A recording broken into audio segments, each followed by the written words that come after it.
Welcome back to the Real Story channel. Once upon a time, in the village of Umu, resided a young orphan named Aku. Ever since the passing of her parents, she lived a solitary life, keeping to herself. As she grew into a woman, her uncles, who had shown no care for her after her parents' demise, decided it was time for her to marry. Their motivation was driven by the desire to receive the bride price offered by her suitor. Without informing Aku, they began searching for a suitable husband. Given Aku's exceptional beauty, finding a husband proved to be an effortless task. In the village, when young men discussed women, Aku's beauty served as the standard of comparison. However, Aku remained oblivious to all the behind-the-scenes activity. Whenever men attempted to approach her, she ignored them, and if they persisted, she would embarrass them, paying no heed to their teasing. She cared little for their opinions and had few friends, never allowing anyone into her heart. The villagers perceived her as proud, convinced that her beauty had made her arrogant. The only person granted access to Aku's life was Ephra, her neighbor at the market where she sold food items. Despite their amiable relationship, their conversations seldom ventured beyond the realm of market affairs. Several weeks passed, and Aku's uncles summoned her for a meeting to discuss their choice of husband. Expressing their disappointment at her failure to find a husband, they took it upon themselves to find one for her. They informed her that the selected suitor would visit her home the following day. As the appointed day arrived, Aku sat patiently in front of her hut, awaiting her suitor. Positioned beside her was a pot of water, which she intended to pour on the man as soon as she laid eyes on him. When the man approached her hut, Aku seized the pot, rushed towards him, and doused him with its contents. She then grabbed a large stick and began chasing him. News of the incident reached her uncles, who summoned her. Aku feigned remorse, kneeling before them and pleading for forgiveness, vowing to refrain from such actions in the future. "It's okay, my daughter," one of her uncles said, "although you have lost the first man. We have another suitor for you." So in the following week, Aku sat in front of her home, awaiting her second suitor. This time, she had a gun by her side, which had once belonged to her late father, a hunter. As soon as she spotted the man approaching, she picked up the gun and simulated gunshot sounds in the air, causing the man to flee in fear for his life. When her uncles heard the news, they called her and issued threats, warning her to stop such behavior. However, Aku remained unfazed. When they sent a third suitor, she waited for him at a distance from her home. As he approached, she pretended to go in for a hug but instead bit his shoulder, causing the man to experience pain and hastily escape. News of Aku's encounters with her suitors spread throughout the village, and Aku found satisfaction in the fact that everyone would now understand her disinterest in suitors, although she chose not to share her reasons with anyone. Nevertheless, there was a particular man named Odinaka who remained determined to marry Aku, despite the stories circulating in the village.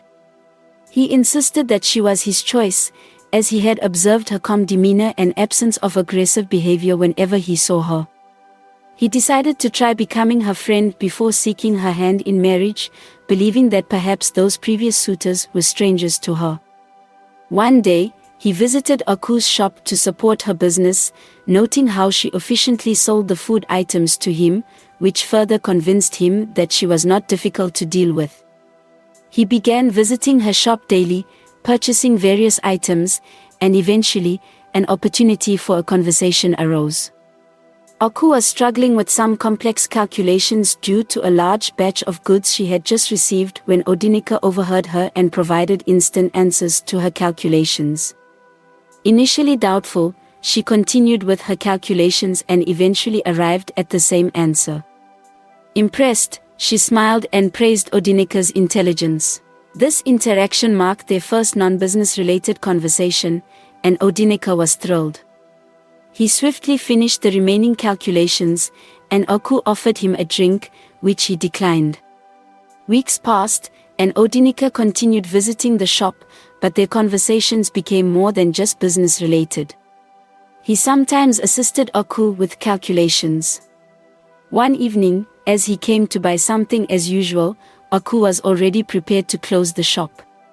However, when Odinaka expressed his intention to purchase, she unlocked the store and sold to him. As she loaded some items onto her wheelbarrow, she realized that one of the tires was flat. Frustrated, she exclaimed, "What will I do now?"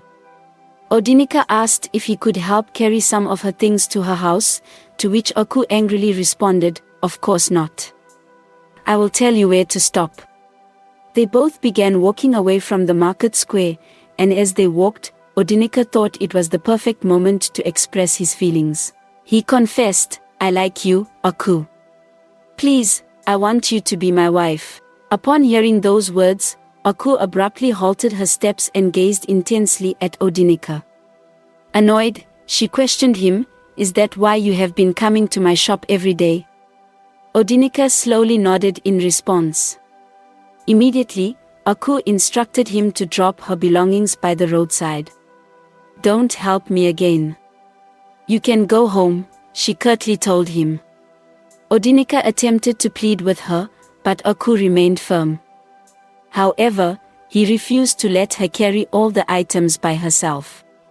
Against her will, he started walking briskly towards her house. As Oku realized his intentions, she swiftly ran after him, shouting, "Don't go close to my house. If I catch you there, I will shoot you." However, Odinaka had no plans of invading her privacy. He merely wanted to drop the items close enough for her to carry them to her house. After placing the items down, he began walking away. As he departed, Oku shyly smiled. She undeniably had feelings for him, but she promptly wiped the smile off her face, acknowledging, "Of course, I can't marry him," to herself. She proceeded to carry her belongings into the house. The following day, Odinaka visited Oku's shop, but she refused to attend to him. She asked him to leave, yet he quickly moved to Ephra's shop, expressing his intention to buy something from her. Oku looked at him puzzled and asked, "What could you possibly want to buy from Ephra?" "She sells women's beads." However, Ephra, who had observed Odinaka's interest in Oku, swiftly came to his rescue, saying, "Leave my customer. Don't chase him away." Consequently, Odinaka would come every day to purchase beads from Ephra, while Oku eagerly awaited his arrival. Whenever he was late, she would visibly display her disappointment. It became evident that Oku harbored affection for Odinaka, and Ephra would take advantage of every opportunity to tease her about it. 2 months later, Ephra informed Oku that a suitor had come to marry her, and she would soon be leaving the village. Oku felt both joy for her friend and sadness because she knew she would be left alone. It dawned on her that she would remain single for the rest of her life. Thus, she devised a plan to have children, and it involved Odinaka. If she couldn't get married, at least she could have kids. The next day, she set out to find him and accept his proposal. "Odinaka," she said, "if you still want to marry me, I am ready to accept your proposal." Odinaka smiled and nodded in approval. "Thank you for accepting my proposal," he expressed, asking her to wait while he quickly went to retrieve something from his house. Upon his return, he presented her with the beads he had been purchasing from Ephra. They were all intended for her. Oku blushed at his gesture, but their conversation was far from over. She had certain conditions. "We will not live in the same house, and I will never stay overnight at your place," she stated. Odinaka was perplexed. What kind of arrangement was that? "I will fulfill all my responsibilities as your wife, but my conditions remain unchanged." Oku trembled as she spoke, aware that she might lose him. Odinaka insisted on finding out the reason behind her strict conditions, but she refused to answer. "Well, I can't live that way," he expressed, "but I assure you that whatever it is, you can tell me, and we will solve it together." Oku burst into tears. She now knew she would be alone forever. Odinaka tried to console her, but she was inconsolable. Eventually, she left him and returned to her home. 2 days passed, and Odinaka continued to visit the market to check on Oku, but she was nowhere to be found.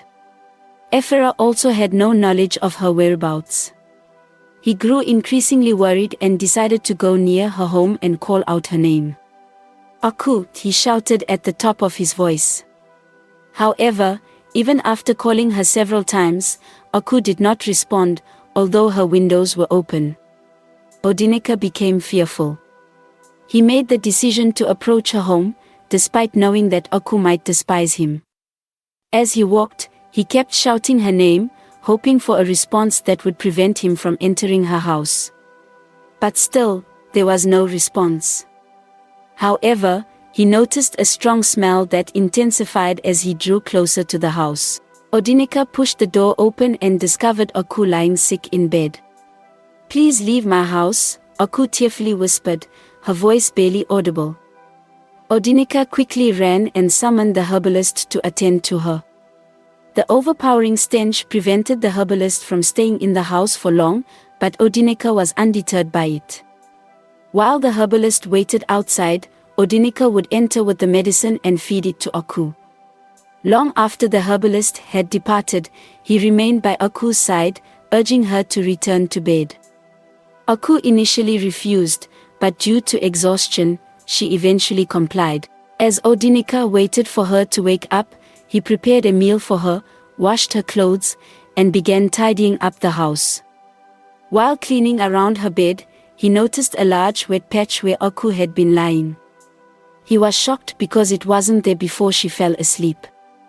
Upon closer inspection, he realized that Oku was experiencing bedwetting. Odinaka was greatly surprised. He sniffed the mattress and confirmed the smell of stale urine. Oku was a bedwetter. This revelation undoubtedly explained the urine odor in the house. When Oku woke up, she felt ashamed that her secret had been exposed. "Oku, please don't be ashamed," Odinaka reassured her. "How can a grown woman be wetting her bed when she sleeps?" she responded. Odinaka consoled her, urging her not to cry. Oku had a bladder issue that had caused her bedwetting over the years. It was an enduring condition that Oku had to live with her entire life. This was the reason why she refused to marry, as she believed that no man would accept her in that state. However, Oraka was different. He persisted in wanting to marry Oku, fully aware of her nightly struggles. "Odaka, this happens to me every night," she confessed. But he reassured her, saying, "We will face it together every day." However, the next day, Odinaka failed to show up as promised in the morning. Oku grew anxious, fearing that he had abandoned her. She ventured into the village to search for him, but she noticed a group of girls staring at her strangely. Assuming that Odinaka had divulged her secret, she erupted in anger, exclaiming, "So what if I urinate on the bed? You can all judge me for all I care." Just then, Odinaka screamed. He had been on his way to her house, although he was meant to arrive early in the morning. He had decided to meet with skilled builders who would help construct a better house with proper ventilation for him and Oku to live as a couple. Upon realizing that she had inadvertently disclosed her secrets to a group of girls who were discussing something entirely unrelated, Oku hurriedly returned to her house, with Odinaka following closely behind. She lamented, "The villagers will all know now." However, he consoled her, affirming that they would face whatever came their way together. Oku looked into his eyes and knew he was sincere. She blamed herself for not believing him when he said he would return for her, and she felt even worse upon realizing what he had been doing all morning. In the end, Odinaka and Oku got married and lived happily. He took care of his wife, providing assistance to minimize her bedwetting episodes. Together, they worked as a team to enhance the overall ambience of their home, making it welcoming for guests. Regardless of what the villagers had to say, it held no significance for them, as they were the happiest couple in the village. Aku even made new friends who loved her unconditionally, despite her condition. Thank you for watching, see you in the next videos.